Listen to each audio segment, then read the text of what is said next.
In today's video, I'm going to teach you how to reply in a Slack thread and why doing so keeps your team workspace clean and organized. Before we jump into the process, it helps to understand why threads matter in Slack.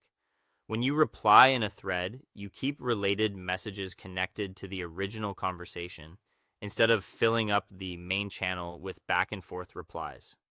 This makes channels easier to scan, helps teammates stay focused on the most important updates, and ensures that only people following that conversation are more likely to be notified. In short, threads are one of the easiest ways to keep communication neat and organized. To get started, open Slack and find the message you want to respond to. Once you have located it, move your mouse over that specific message. When you hover over it, a small menu will appear near the top right corner of the message. This menu contains several quick actions, and the one you want is the speech bubble icon labeled Reply in Thread. Go ahead and click that Reply in Thread button. As soon as you do, Slack will open a panel on the right side of your screen. This is the JIT thread panel, and it is where the side conversation will take place.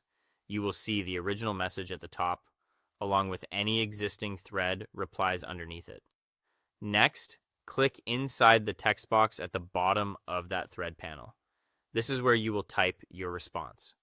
Once your cursor is active in the box, enter your reply clearly and directly so the conversation stays easy to follow for everyone involved. If your reply is especially important and you want everyone in the main channel to notice it, look just below the text area for the option that says Also Send to Channel.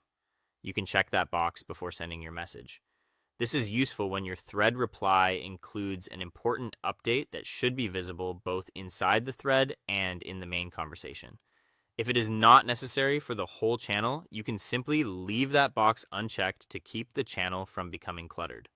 When your message is ready, press enter on your keyboard or click the paper plane send icon to post your reply. Your response will now appear inside the thread, neatly attached to the original message. And that is all it takes to use Slack threads effectively. It is a simple habit, but it makes a big difference in keeping conversations organized and your workspace easier to manage. Thank you for watching, and be sure to subscribe for more quick tutorial guides.